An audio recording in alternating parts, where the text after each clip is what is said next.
अस्सलामु अलैकुम रहमतुल्लाह।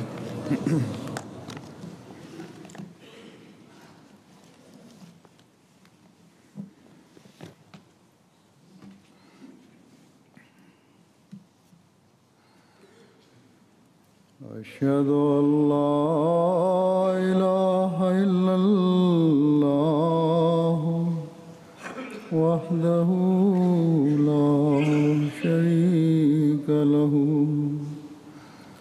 وأشهد أن محمدًا عبده ورسوله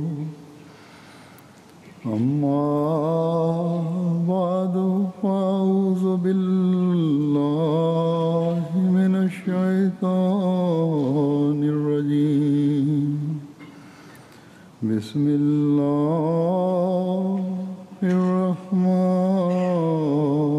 الرحيم الحمد لله رب العالمين الرحمن الرحيم مالك يوم الدين إياك نعبد وإياك نستعين اهدنا الصراط المستقيم صراط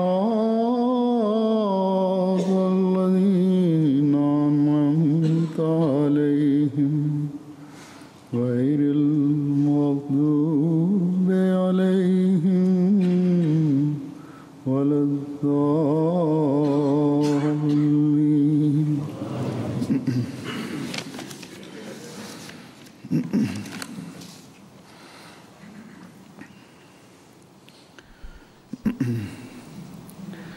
अल्लाह ताला ने एक मोमिन के लिए Allah Ta'ala जिसका अल्लाह ताला hat für einen Mu'min, कामिल ईमान है der ये ज़रूरी करार दिया है auf Allah vollkommen vertraut, उससे es zur Pflicht gemacht, ज़रूरत के वक्त dass मांगे er और उसके लिए दुआ करे bei jeder हत्ता के Zeit, wenn er etwas benötigt, zu ihm betet und es von ihm erfleht.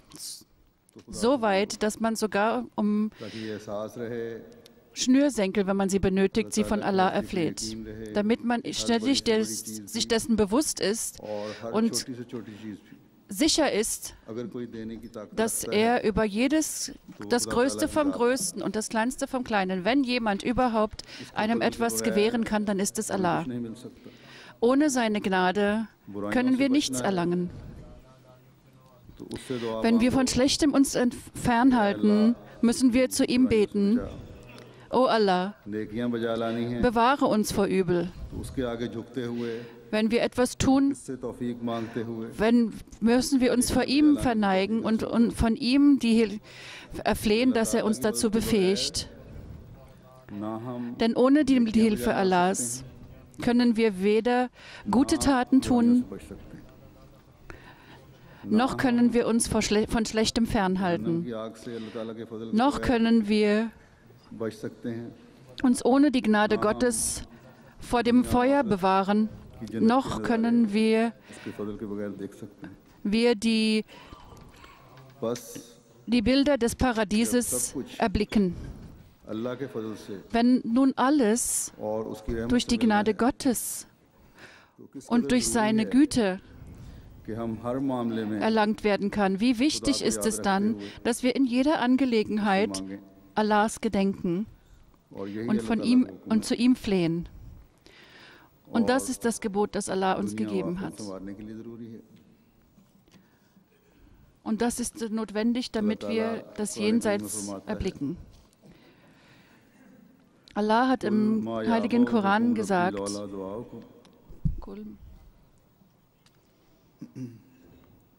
कि तू कह दे कि अगर तुम्हारी दुआ ना Sprich, होती तो मेरा रब तुम्हारी कोई परवाह ना करता। wenn es eure Gebet nicht gäbe, würde ich mich gar nicht um euch kümmern. अलैहिस्सलातु वस्सलाम फरमाते हैं Diesbezüglich hat der verheißene Messias a.s. gesagt, denn weil Allah in seinen Gesetzen das eingesetzt hat, dass die besondere Gnade für die ist, die besondere Gnade, von denen sind die eingeschlossen und dies bekommen diejenigen, die die Wege der Rahmat, das Gebet,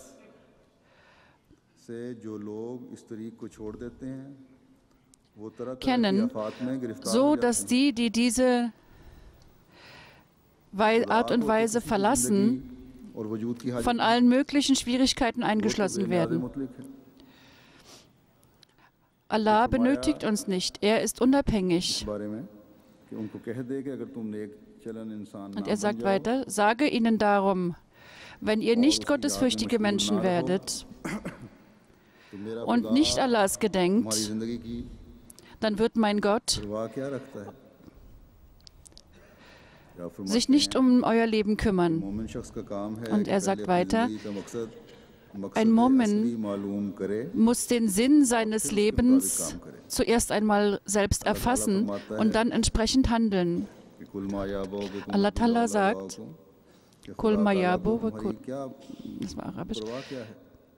Wozu benötigt, warum sollte Allah sich um euch kümmern, wenn ihr nicht zu ihm betet und von ihm nicht erfleht?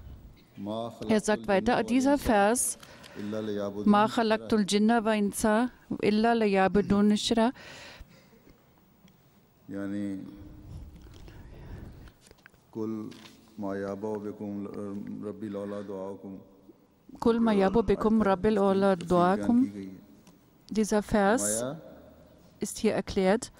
Er sagt weiter, dass darin enthalten ist, die weitere Auslegung dieses Gebotes, dass der Sinn der Schaffung des Menschen ist, Gott anzubeten. Allah Ta'ala kümmert sich nicht um die, die sich nicht um Religion kümmern und die nicht nachlässig sind. Deren Vernichtung und Tod führt Allah nicht so schnell herbei. Er sagt weiter, ein Mensch, der nicht betet, was ist jetzt der Unterschied zwischen ihm und einem Bett? Wir müssen daran denken, dies ist ein ganz wichtiges Gebot und für unser Leben ist es von außerordentlicher Bedeutung. Es ist notwendig, dass unsere Aufmerksamkeit immer auf das Gebet gerichtet ist. Und was kann größere Freude geben und als unsere Errettung? Denn Allah selbst sagt auch, dass er für unser Leben und das Jenseits es nötig befindet, dass wir beten. Ich habe keinen Nutzen davon, sagt Allah, aber ich erfreue mich daran, dass ihr betet. Ihr könnt euch nicht vorstellen, wie mich das freut, dass einer meiner Diener sich vor den Klauen Shaitans geschützt hat dadurch. Eure Gebete, die ausschließlich für mich erfleht werden, indem ihr auf mich vertraut, die erhöre ich. Und die arrogant sind, deren Ende ist die Hölle. Und er sagt weiter, Wakala rabbukum unni astajib lakum. Innallazina yastakbiruna an ibadatin sayadkhuluna jahannama dakhirin.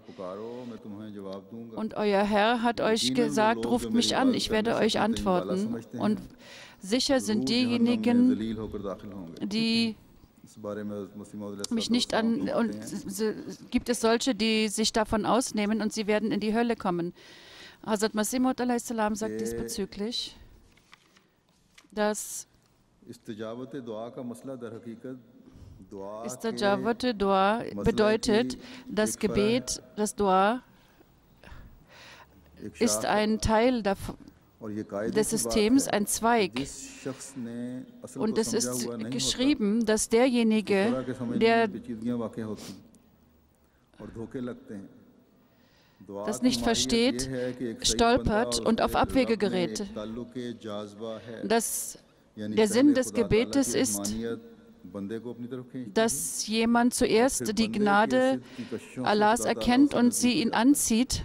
Und durch diese Handlung, die daraus resultieren, nähert sich Allah ihm. Und durch die Reinigung seiner Seele wird er zu etwas ganz Besonderem. Wenn also jemand etwa in ganz großen Schwierigkeiten gefangen ist und vollständig auf Allah vertraut, in vollstem Vertrauen und Liebe und mit voller Hingabe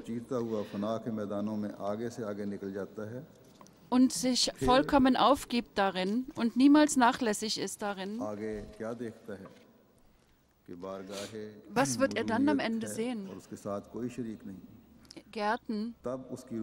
Und er wird erkennen, dass dieses Wesen keinen Partner hat. Und er wird auf ihm vollständig vertrauen, dass er die vollständige Macht hat. Und das wird ihn zu Allah bringen. Und seine Gebete werden auf alle Handlungen sich auswirken.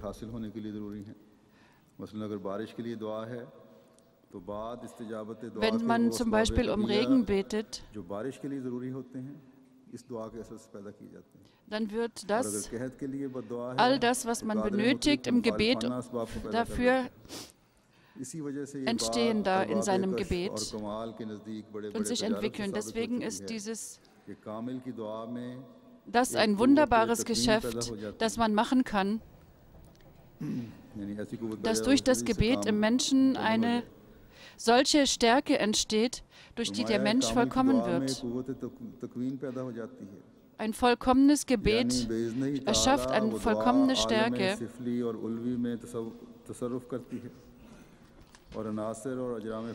dass er einen solchen Effekt schafft im Zustand des Menschen, wenn er sich in der Anwesenheit Gottes befindet, welche diese Veränderungen hervorruft in seinem Gebet, die notwendig sind, um diese Angelegenheit zu einem erfolgreichen Ende zu bringen.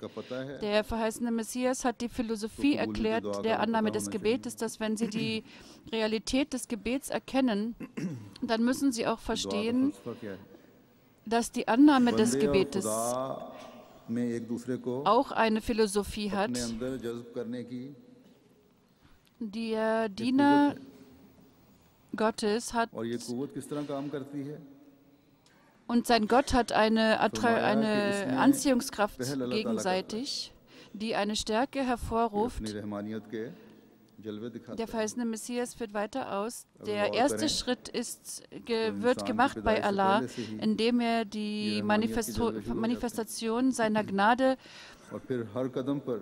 zeigt, worüber man nachdenken sollte. Diese Manifestation ist schon deutlich vorhanden, bevor der Mensch überhaupt geboren ist. Und in jedem Moment im Leben des Menschen fährt Allah fort, seine Manifestation deutlich zu machen, seines Attributes des Rahman. Und er segnet die Menschen und lässt unzählige Segnungen auf sie herabregnen, welches eine außerordentliche Erklärung des Attributes des Rabbul Alamin ist. Wenn wir all an diese Gnaden und Segnungen denken, die Allah auf uns hat herabregnen lassen, und ein Mensch von gutem Charakter und einer guten Natur denkt an diese Dinge während seines Lebens. Und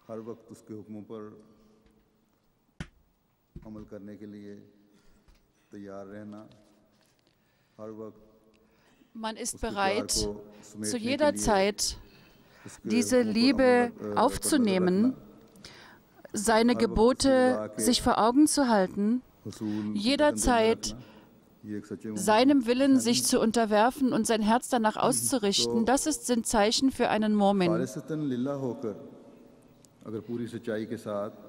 Ausschließlich Lillah zu sein, mit reinem Herzen, Gottes Diener zu werden, dann kommt Allah einem noch näher. Und wenn Allah seinem Diener so nahe kommt, dass sie ineinander aufgehen. Wenn dann dieser Diener betet, dann wird ein Gebet, das in diesem Zustand durchgeführt wird, solche Wunder herbeiführen, die ein Mensch sich nicht vorstellen kann. Diesen Zustand hervorzubringen, ist notwendig. Das ist, was der verheißene Messias uns hier sagen wollte. In der normalen Welt, wenn Sie sehen, sich umschauen, wenn große Schwierigkeiten auftreten und man ausschließlich Allah sich zuwendet, dann wird alles andere in der Welt unbedeutend. Man ist in Schwierigkeiten, man steckt bis zum Hals in Schwierigkeiten und wendet sich ganz ausschließlich Allah zu. Ganz ausschließlich Allahs Wesen hat man vor sich und spricht es an. Diese Schwierigkeiten haben in einen solchen Zustand hervorgerufen. Deswegen sind die Menschen, wenn sie in solch einem Zustand beten, Zeugen für die Annahme von ihren Gebeten. Wenn ein Mensch die Rahmaniyat Allahs sich stets vor Augen hält und versucht, sie entsprechend zu handeln, dass nachdem man etwas getan hat, nachdem eine Schwierigkeit beseitigt worden ist, man nicht vernachlässigt, Gottes Nähe zu erlangen. Dann zeigt einem Allah weitere Zeichen seiner Gnade. Allah hat Allahs Worte, diese Allahs Worte muss man sich beständig vor Augen halten und versuchen, Gottes Nähe zu erlangen. Und in solch einem Zustand oder unter solchen Umständen wird Allah alle weltlichen Angelegenheiten für diesen seinen Diener, der zu ihm gebetet hat, all seinen zwar benötigt, wird bereitstellen, Dinge, die er auf der Welt benötigt, werden von Allah für ihn gesandt, um ihm zur Seite zu stehen. Wenn man im Gebet ist, findet man manchmal, dass es anfängt zu regnen. Manchmal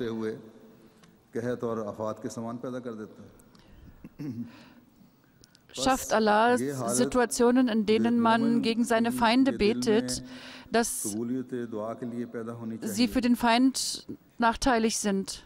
Man muss sich bewusst sein, dass Allah seine Gebete erhört. Das ist der Zustand, den jeder Ahmadi in seinem Herzen hervorrufen sollte. In den Khutbas habe ich unsere Älteren und deren Erfahrungen mit der Annahme von Gebet ihnen vorgelegt. Sie haben diesen Rang erreicht gehabt, diesen Zustand. Sie waren in solch einem Zustand, dass Allah all ihre Gebete erhört hat. Auch heute ist es dieser Gott, der seine Türen nicht verschlossen hat. Nur mit einer reinen Natur muss man sich auf Allah zubewegen. Dann wird die Gnade Gottes gezeigt werden. Er wird alle weltlichen Dinge, materiellen Dinge ihnen gibt er allen, von denen Ungläubige genauso wie Gläubige Nutzen ziehen. Aber für die Gläubigen ist, wie wenn sie auf diese andere Weise zu ihm beten, Allah sagt, ich sage euch, wie ihr mir nahe kommen könnt und wie ich euch mich nähere, sodass wir beide ganz nah beieinander sind. Er sagt,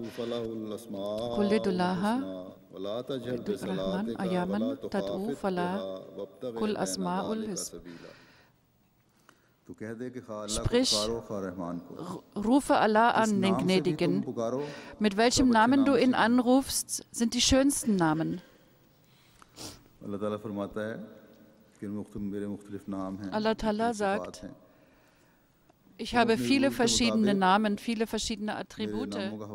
Entsprechend euren Bedürfnissen solltet ihr mich mit dem entsprechenden Namen, mit der entsprechenden Eigenschaft anrufen. Und dann werde ich meinen Namen und den, der ihn ehrt, meinen Diener, die in diesem Zustand sich befinden, den ich vorher erklärt hatte, wie ich vorher erklärt hatte, in welchem Zustand man sich versetzen sollte. Wenn meine Gnade erforderlich ist, werde ich sie euch gewähren. Und sie wird sich auf einen Höhepunkt schwingen. Wenn ihr meine Barmherzigkeit benötigt, wird sie zum Zuge kommen. Wenn ihr mich als Wahhab anruft, weil ihr das benötigt, dann werden sich die Türen der Gaben Allahs öffnen. Die unzähligen Namen, die Allah besitzt und verkörpert, all die Namen, die Allah Ta'ala uns gelehrt hat, damit er unsere Gebete erhört.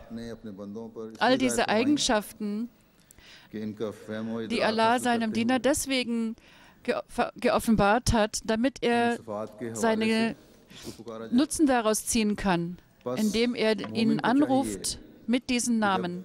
Der Mu'min muss also wissen, dass unser Gott ist ein solch gnädiger Gott. Er zeigt uns unsere Wege, durch die seine Diener sich von den Klauen Shaitans bewahren können und vor dem Übel des Jenseits sich bewahren kann, vor dem Übel des Jenseits sich bewahren kann. Deswegen müssen wir uns mit dem Gebet beschäftigen. Ich möchte Ihnen heute einige Dua vorlegen, in denen Sie sehen, dass Allahs Gnade ist, indem er uns verschiedene Gelegenheiten Gebete lehrt, zum Beispiel durch den heiligen Propheten sallallahu alaihi wasallam, damit wir daraus Nutzen ziehen können. Wo Allah Ta'ala, wir die Erben zu Allahs Gnaden werden, werden wir auch zu den Erben des Jenseits. Wenn Allah uns gnädig ist und uns seinen Lohn gewährt, dann sollten wir, anstatt darauf stolz zu sein und arrogant zu sein, uns noch mehr vor Allah verneigen.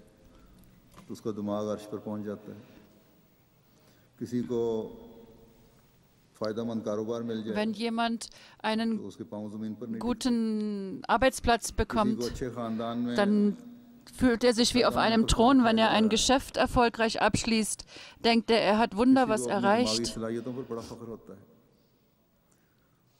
Manche sind stolz auf ihre geistigen Fähigkeiten. Und er vernachlässigt die Rechte und Pflichten gegenüber seinen Mitmenschen, genauso wie die gegenüber Allah. Aber Allah hat uns das Beispiel für einen gottesfürchtigen Menschen gegeben und uns das Gebet gelehrt, dass wir, anstatt dass wir stolz sind auf diese Sachen, uns vor Allah verneigen und zu den Erben seiner Gnade werden und seiner Segnungen. Und gesagt, Rabbikat ataitani minal mulke wal allamtani wa tawili ahadith. Fatir as-samawati wal ard. Fatir as-samawati wal ard anta wali fi dunya wal akhirah. Tawaffani muslimun wa salihin. O mein Herr, du hast mir aus deiner Gnade Anteil gewährt und hast mir das wahre Wissen eröffnet. O du, der die Himmel und die Erde geschaffen hat, du bist mein Freund in dieser Welt und im Jenseits. Lass mich sterben im Zustand des Gehorsams und lass mich unter die Salihin eingehen. All diese Gnaden, die mir gegeben wurden, das ist ein Vers aus der Surah Yusuf,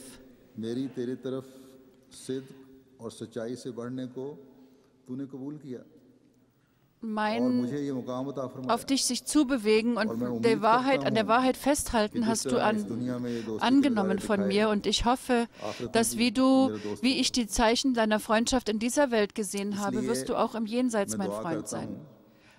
Deswegen bete ich, dass du mich sterben lassen wirst im Zustand eines vollkommen gehorsamen Menschen und Diener von dir, damit auch im Jenseits ich mit den Menschen zusammen sein werde, die Salihin sind, die deine Nähe erlangt haben, deren Rang jederzeit und in jedem Moment höher und höher wird. Allah Ta'ala hat dieses Gebet nicht nur im Zusammenhang mit einer Begebenheit beigebracht, sondern er hat es uns deswegen gelehrt, damit wir danach handeln. Ein Mu'min sollte jederzeit bereit sein, damit er gute Taten tuend auch zu den Salihin zugezählt wird.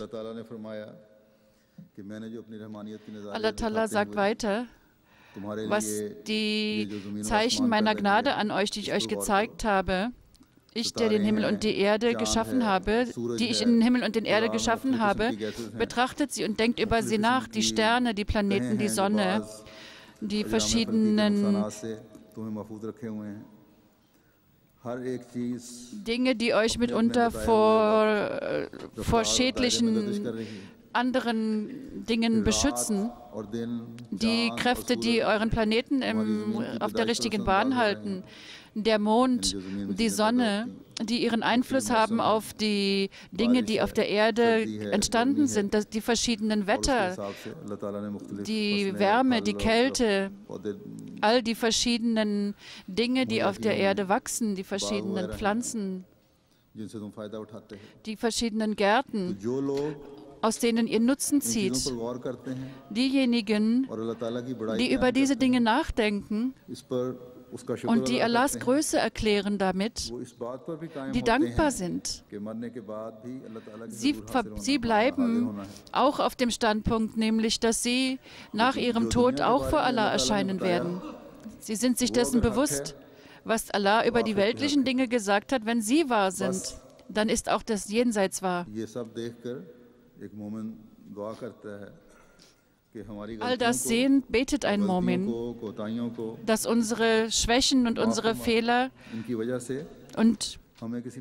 uns vergeben werden, dass wir dadurch nicht den Zorn Gottes auf uns ziehen und uns vor dem Übel des Jenseits bewahrt. Dieses Gebet hat Allah uns im Koran gelehrt, im Heiligen Koran gelehrt. Er sagt weiter, Allazina yazkurunallaha qiyaman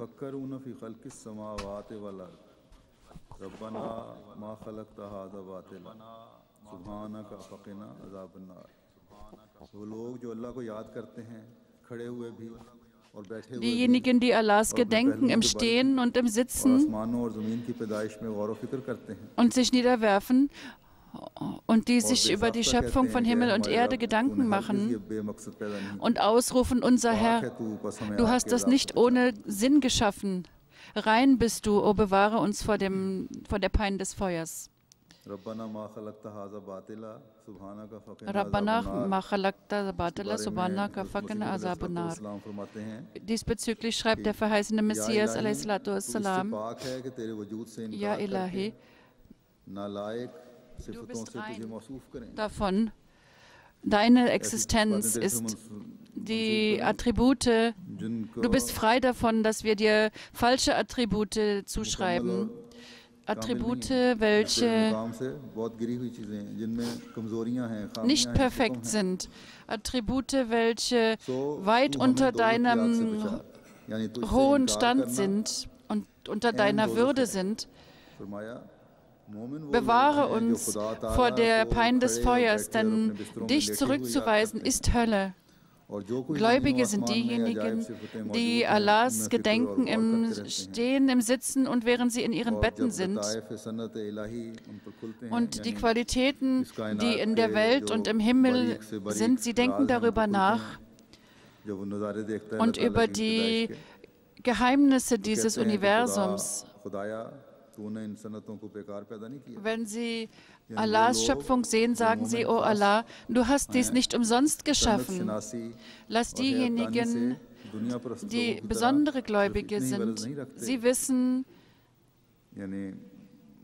Bescheid über die Geheimnisse deiner Schöpfung und über die Qualität deiner Schöpfung.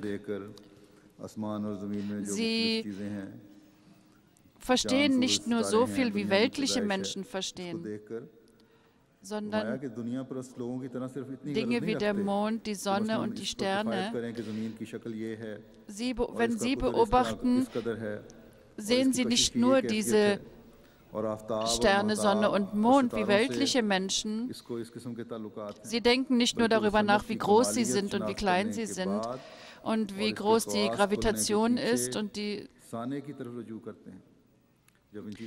sondern nachdem sie diese Dinge verstehen, wenden sie sich dem Schöpfer zu dieser Dinge, der diese Qualitäten und diese Qualitäten, die sie sehen, zieht sie noch dichter an ihren Schöpfer. Und sie verstehen den Schöpfer, sie verstehen die Größe Gottes und sie verstehen die Macht Gottes. Und ihr Glaube wird dadurch noch mehr gestärkt. Wenn also sie wissen, dass Gott der Schöpfer all dieser Dinge sind, dann ist das Bewusstsein über seine Existenz und seine Stärke und Macht noch stärker in ihnen gewachsen. Denn er ist der Schöpfer all dieser Dinge, der der lebendige Gott ist, der uns auch stets daran erinnert, zu ihm zu beten. Und soweit es die Handlungen betrifft, hat er uns gelehrt, was richtig und was falsch ist. Und wenn dann der Diener zu ihm ruft, O Allah, befähige mich, Gutes zu tun, damit ich mich selbst schützen kann vor der Strafe des Feuers und der Pein, damit deine Liebe immer mich umhüllt. Rabbi habli hukam wal hikni bisalehin. O Allah, gib mir Weisheit und zähle mich unter den guten Menschen. Dieses Gebet ist auch besonders wichtig, dass Allah uns Weisheit gewährt, dass was immer an Pflichten uns auferlegt wurden, er uns befähigt, sie aufs Beste ihnen gerecht zu werden, und was immer an Pflichten uns von der Jamaat auferlegt werden, wenn wir Entscheidungen treffen müssen, möge Allah uns dazu befähigen, die richtigen Entscheidungen zu treffen, und möge er uns segnen mit Fortschritt. Wenn der Mensch sagt, das segne uns auch mit Fortschritt, dass er sagt, oh Herr, indem ich arbeite ausschließlich für deine Zufriedenheit, lass du mich voranschreiten in meiner Arbeit. Ein Gebet, in dem wir die Weisheit und das Verständnis seiner Gebote beten, und indem wir diese Qualitäten erlangen von dir, dass ich zu den guten Menschen gezählt werde und dass ich ständig damit fortfahre, voranzuschreiten. Und Wasala Sidqin wa Akhirin, für die Späteren, mache für sie eine gute Welt, dass die nach mir kommen, ein Zeugnis ablegen dafür, dass ich immer die Wahrheit unterstützt habe und Entscheidungen getroffen habe, die mit Intelligenz und Weisheit und entsprechend den Geboten Allahs gefällt wurden. Und ich hatte immer vor Augen, die Zufriedenheit Gottes zu erlangen. O mein Herr, lass mich meiner gedacht werden mit guten Taten. Waj'alni min al-warasatil jannatin na'in. Waj'alni min warasatin jannatin na'in. Das mache mich zu einem, der nützlich war. Mache mich zu jemandem, der ein Paradies für sich bekommt. Im Paradies, lass meinen Stand ständig erhöhen sich. Und wenn Menschen über mich sprechen und für mich beten, sollte sein, dass ihre Gebete bewirken, dass derjenige, der gestorben ist, im Rang erhöht wird. Diese guten Taten in dieser Welt und die Wörter der Weisheit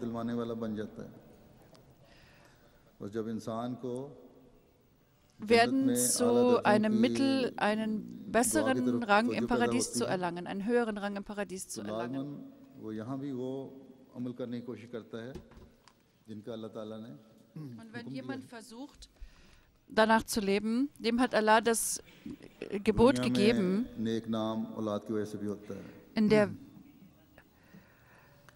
In der Welt wird ein guter Name auch durch seine Kinder erhalten. Deswegen hat Allah uns auch dieses Gebet gelehrt, dass in dieser Welt, um ein Paradies zu erreichen und zum Erben des Paradieses im Jenseits zu werden, man für seine Frau und seine Kinder beten soll. Und für sie ist das größte Gebet, dass sie an Taqwa festhalten. Wallazina yakuluna rabbana hablana min azwajina wa zurriyatina qurrata a'yunin waj'alna muttaqina imama. Die sagen, unser Herr, lass uns an unseren Partnern und an unseren Kindern Augentrost erlangen und mache uns zu einem Imam für die Muttaqi. Diesbezüglich hat der verheißene Messias gesagt, dass für Heirat gibt es noch einen Grund, der in der Surah Furqan erwähnt ist, Wallazina yakunu rabbana hablana azwajana min zurriyatina wa qurrata a'yunin waj'alna imama. Die Gläubigen sind diejenigen, die beten, oh unser Herr, mach unseren Partner und unsere Kinder zum Augentrost für uns und füge es so, dass unsere Kinder und unsere Frauen rechtschaffen sind und uns folgen. Warum braucht man Kinder? Es sollte nicht nur auf die physischen Notwendigkeiten beschränkt sein wie Essen. Man muss dazu sich wenden, zu reformieren. Und Allah hat gesagt, wenn ein Mensch nicht zum Gläubigen wird und nicht die wahren Sinn seines Lebens erfüllt und nicht seine Pflicht gegenüber der Anbetung erfüllt und ein Leben in Übel führt und Sünde über Sünde begeht, er muss auch daran denken, was für ein Ergebnis wird das sein in seinem Wunsch für seine Kinder. Sie werden zu Nachfolgern in seinen sündigen Handlungen sein. Kann nicht der Sinn sein, dafür Kinder zu haben. Solange man nicht sich Kinder wünscht, aus dem Grund, dass man rechtschaffende Nachkommen hat, die den Glauben Allahs verbreiten, dann sind sie umsonst. Und es ist...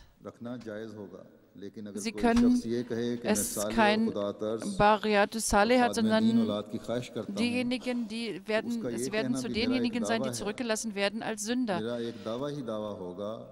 Ich möchte, man sollte beten, dass man gute Kinder hat. Aber das wird nur ein Anspruch bleiben, solange man nicht seinen eigenen Charakter reformiert. Wenn man selbst ein sündiges Leben führt und ein schlechtes Leben führt und man nur mit Worten sagt, ich möchte rechtschaffende Kinder, ist man ein Lügner. Bevor man den Wunsch für rechtschaffende Nachkommen hat, sollte man sein eigenes Leben reformieren und rechtschaffen machen. Und dann wird dieser Wunsch Früchte tragen. Und dann werden seine Kinder auch solche Menschen sein, die es wert sind, Bariat Salihat genannt zu werden. Sie sollten, wenn man aber nur möchte, dass sie seine Erben sind oder dass sie berühmt sind, dann ist das ein Wunsch, der meiner Meinung nach Götzenanbetung ist. Der verheißene Messias a.s. sagt weiter, der Wunsch nach Kindern sollte nur dazu da sein, Rechtschaffenheit zu erlangen. Und mit nicht einem einzigen Gedanken sollte man einen sündigen Nachkommen hinterlassen, wo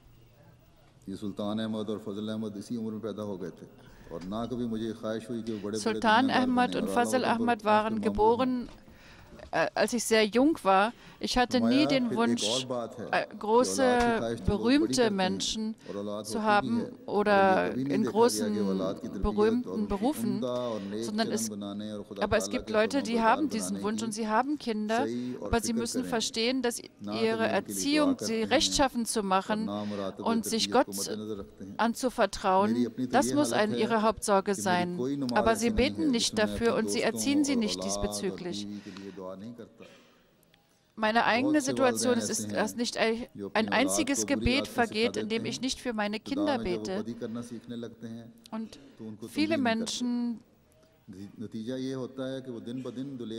lehren ihren Kindern schlechte Angewohnheiten, aber wenn sie dann entsprechend handeln, dann möchten sie das nicht mehr. Wir sollten also Kinder nicht dafür haben, dass sie in dieser Welt rechtschaffen, dass sie in dieser Welt erfolgreich sind. Sie kümmern sich nicht um ihre Erziehung und sie entwickeln nicht ihren Charakter.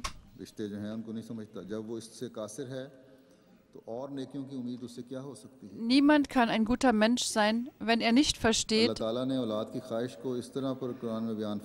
wahren Sinn seines Lebens. Wenn er das nicht versteht, welche Gottesfurcht kann man von ihm erwarten? Der Heilige Koran sagt, Rabbana atina azwajana min ladunka. Oh, möge Allah uns an unseren Kindern Augentrost gewähren, an unseren Frauen. Das ist nicht möglich, wenn wir nicht selbst ein Leben in Rechtschaffenheit führen. Deswegen müssen wir ein Leben in Rechtschaffenheit führen und müssen ein Beispiel sein in allem und müssen Gott vor allem anderen vorziehen. Wenn wir sagen, Waja'alna muttaqina imama, dass er wenn er rechtschaffend ist, dass er dann zu ihrem Imam wird.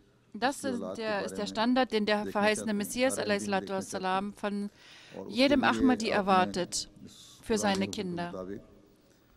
Und dafür, entsprechend diesem Gebot des Heiligen Korans, hat er großen Wert auf Erziehung und Gebet gelegt. Und der verheißene Messias sagt diesbezüglich, zuerst muss jeder sich selbst reformieren. Ansonsten ist dieses Gebet einen in die Irre führen und wird zu einer Lüge. Denn sie betrügen sich selbst und sie versuchen auch, Gott zu betrügen. Der verheißene Messias sagt also, für rechtschaffende Kinder,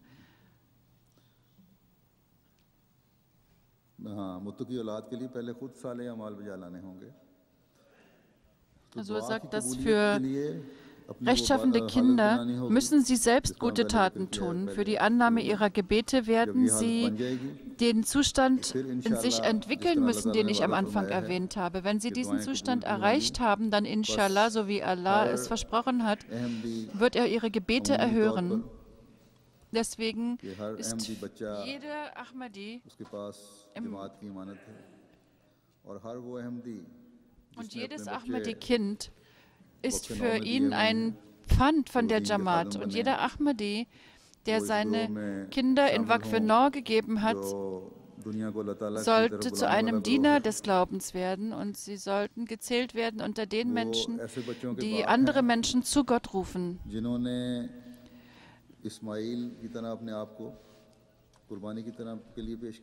Sie sollten,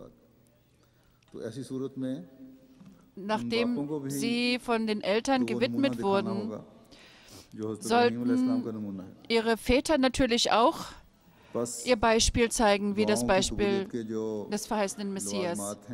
Die Annahme von Gebeten, die Größe dessen, die Voraussetzungen müssen sie erfüllen. Und dann werden ihre Gebete, inshallah, erfüllt werden von Allah. Allah wird अपनी दुआओं के मयार बुलंद करने की तौफीक अता फरमाए। Möge Allah jedem die Bedeutung des Gebetes erfassen lassen und den Rang von Standard erhöhen lassen. Es gibt noch andere Gebete im Heiligen Koran, die werde ich Ihnen zu einem anderen Zeitpunkt vorlegen. Auch heute wird nach dem Jumma-Gebet Namaz Janaza Raib verlesen werden. Ein Muballigh in Ceylon lebten und der in der Jamia in Pakistan lehrte. Er war krank. Er hatte Krebs. Er ist verstorben.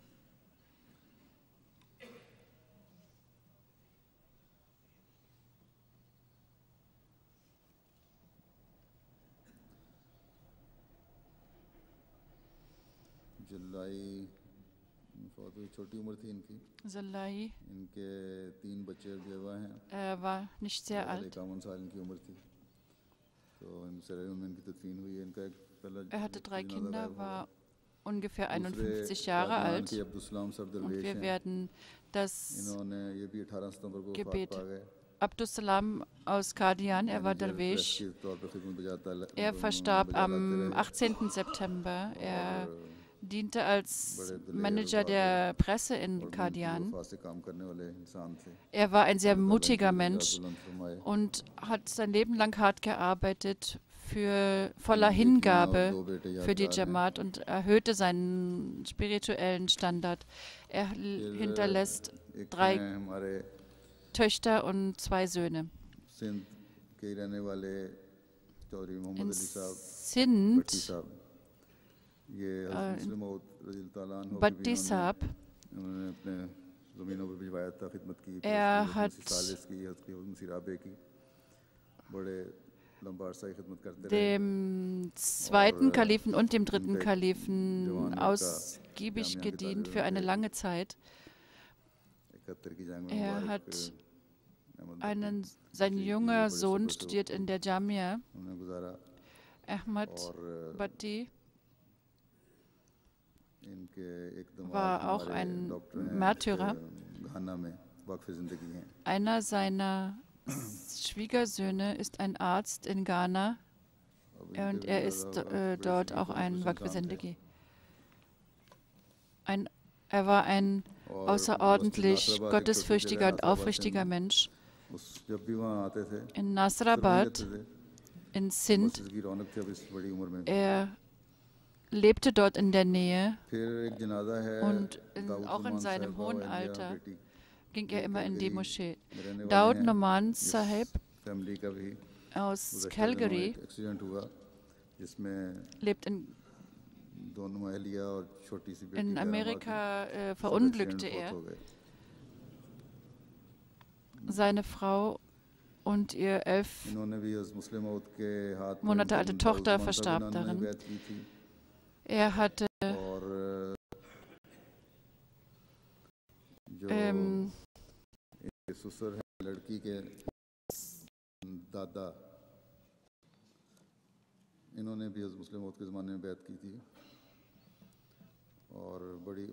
Shazi Aslam ist verstorben. Er war die Nichte von einem unserer Missionare. Auch ihr Janaza-Gebet werde ich leiten.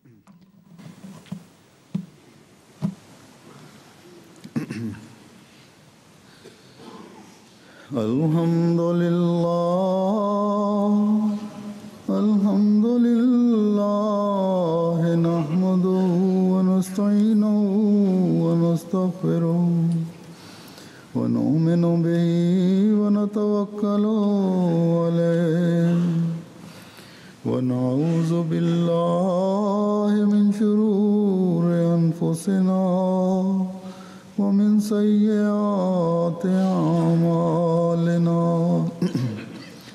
من يهده الله فلا مضل له ومن يضلل فلا هادي له ونشهد أن لا إله إلا الله أشهد أن محمدا عبده ورسوله عباد الله رحمكم الله إن الله يأمر بالعدل والإحسان وإيتاء ذي القربى وينهى عن الفحشاء والمنكر والبغي يعظكم لعلكم تذكرون اذكروا الله يذكركم وادعوه يستجب لكم